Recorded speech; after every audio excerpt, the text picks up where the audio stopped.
How did I not learn this before? A brilliant trick for cooking chicken breast that everyone should know. I'm going to use 3 chicken breasts. We'll make several cuts on the surface, making sure they're not too deep. Trust me, the result is amazing. Next, I'll fold and shape a sheet of aluminum foil until I get a small boat-shaped mold, like this. And before I forget, tell me which city you're watching from so I can send you a special hug. Today's hug goes to Samantha Pocket, from Seattle, Washington.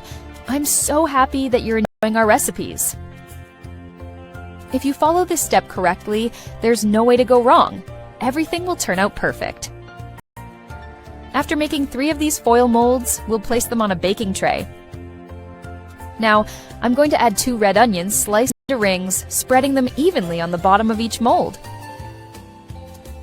Have you ever tried making a recipe like this at home? Tell me, I'd love to know. Next, we'll add slices of 2 tomatoes, placing them over the onion like this. This is the stage where everything starts to come to life. As we place the tomatoes, you can already tell this layer will give the right texture and that beautiful look that stands out. In a bowl, I'll add a 1/4 cup of oil, a 1/4 cup of soy sauce, 1 tablespoon of brown sugar, 1 teaspoon of oregano, 1 teaspoon of rosemary, 1 teaspoon of salt, 1/2 teaspoon of black pepper, and 3 cloves of garlic minced. Using a utensil, we'll mix everything well until the ingredients are fully combined. Tell me what you think of the recipe so far. I'd love to know. Next, I'll add 1 chicken breast and coat it well in the mixture like this. I love recipes like this.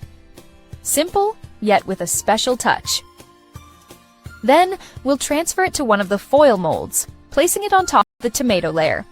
We'll repeat the process with the remaining chicken breasts. Now, we'll bake at 356 degrees Fahrenheit for 40 minutes. After that, we'll remove the chicken from the oven. I'll add grated mozzarella on top to taste, spreading it evenly to cover each chicken breast.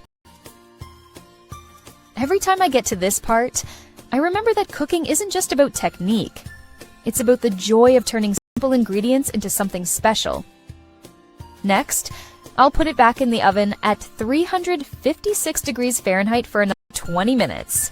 After that time, we'll remove it from the oven and place it on a plate. I love this kind of recipe because it delivers exactly what it promises. It doesn't require complicated steps or hard-to-find ingredients, and still stands out for the result. The smell and taste are amazing. Try it at home and tell me what you think. Add flour to some boiling hot water. We're going to start with 2 cups of flour and 600 ml of water. We're also going to need 1 tablespoon of salt and 1 tablespoon of oil. Stir and mix this dough well. Now we're going to cook this over a low heat until that dough is cooked. The consistency of the dough is thicker, but it's still very homogeneous. Stir well until that's nice and cooked. And this is the ideal point of our dough. Turn off the heat and pour that dough on a work surface here.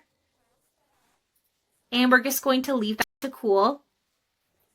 I'm now going to add some olive oil. And let's knead this for a few minutes until it's nice and smooth. And this is the ideal point of our dough. It is smooth and it is super soft. I'm now going to separate small pieces of dough just like this. And we're just going to roll them into small balls. Repeat the process with all of them. Now it's time to prepare our filling. We're going to start with 150 grams of grated mozzarella cheese, 1 chopped onion,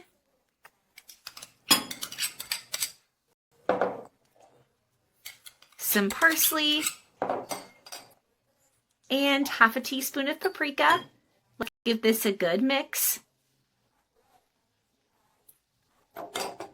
And we're going to finish the recipe by rolling out those balls a little bit, just using our hands. Nice and easy. Once that's rolled out, we're going to add 1 spoonful of that filling we just made right in the middle. Super easy, super delicious. We're going to close that dough just like this, and you can just do it with your fingers, super easy.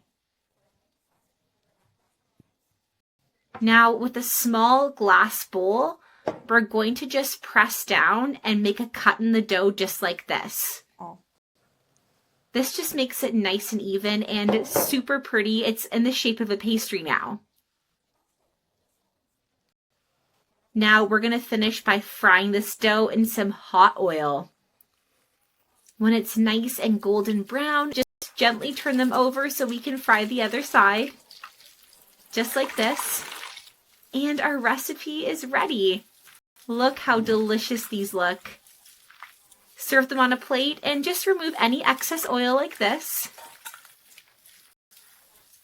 Easy and super delicious. Your family is just gonna love the taste of this recipe. Shall we give it a try? It's just so crunchy and crispy and really yummy. Look how yummy these look. I hope you enjoy. This is how the French make chicken. I wonder if it's going to be any good. Let's try it. So we're going to start the recipe by taking a large chicken breast. Do a butterfly cut. So slice the chicken breast in half, but don't separate it into 2 pieces. It should look just like this. The thickness should be about 1 to 2 fingers. Now cover the chicken with plastic wrap. So place a sheet of plastic over the chicken, cover the meat well, and then use a kitchen mallet to gently pound the meat to break down the fibers. This step is super important. We're tenderizing the meat. Now just discard the plastic wrap and let's season it, which is the most important part. We're going to add a generous amount of salt, also season with black pepper. Go ahead and set aside. And then in another bowl, we're going to add flour and set aside. Then in another bowl, add 2 eggs.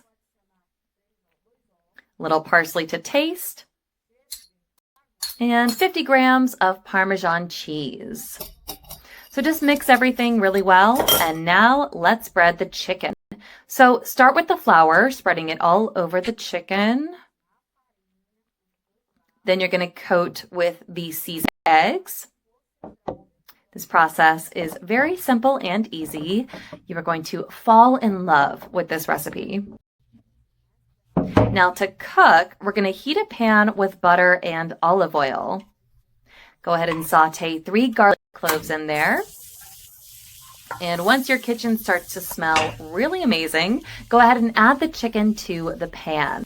You want to fry well on one side very carefully and then flip and repeat the process on the other side. And then after frying the chicken well, just take it out of the pan and set aside.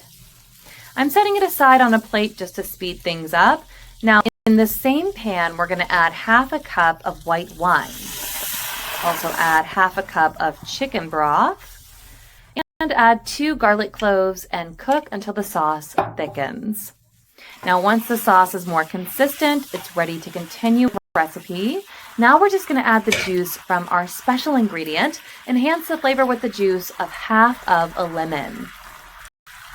Now, after adding the juice, we're also going to add 1 tablespoon of butter, then add another tablespoon of butter to really boost the flavor, and some parsley to taste. So just stir and mix everything really well. Now add the fried chicken into that sauce. You want to spread the sauce all over the meat, and then repeat the process on the other side of the chicken. So cook over medium heat for 5 minutes. After this time, flip again and repeat the process. And this recipe is now ready. I promise you have never cooked a chicken that smells as good as this one. Serve the dish and call your family to try it out. Now don't forget to serve the chicken with the sauce on top.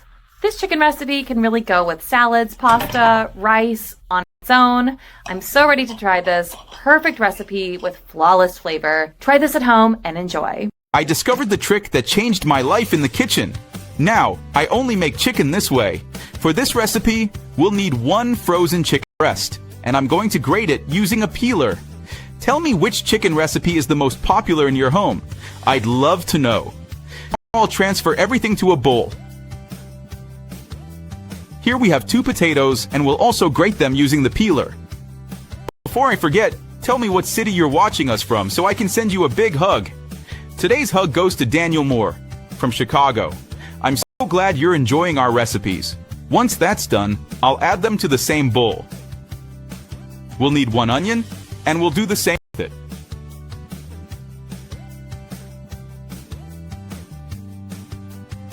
We'll add the onion to the bowl. Now I'm going to grate 200 grams of mozzarella cheese, and we'll put it in the bowl, then add 1 egg, 1 teaspoon of oregano, 1 teaspoon of salt, 1 teaspoon of black pepper, and mix it all together really well. Make this recipe at home and come back to tell me what you thought. I'm sure you and your whole family will love it.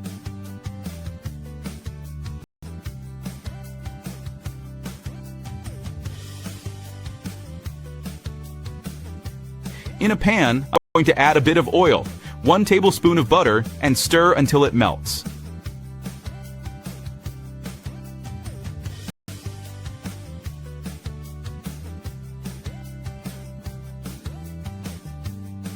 Once that's done, transfer all the mixture into the pan.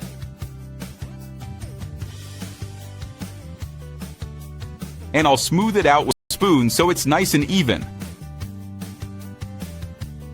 I'll cover and let it cook for 15 minutes. After that, I'll flip it using a plate and put it back in the pan. Cover again and leave it for another 10 minutes.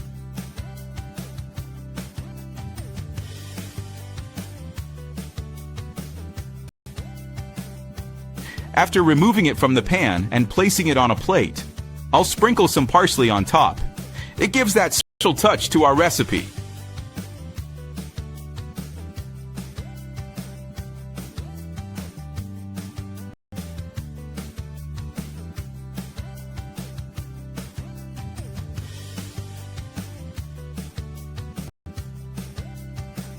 This recipe is absolutely delicious.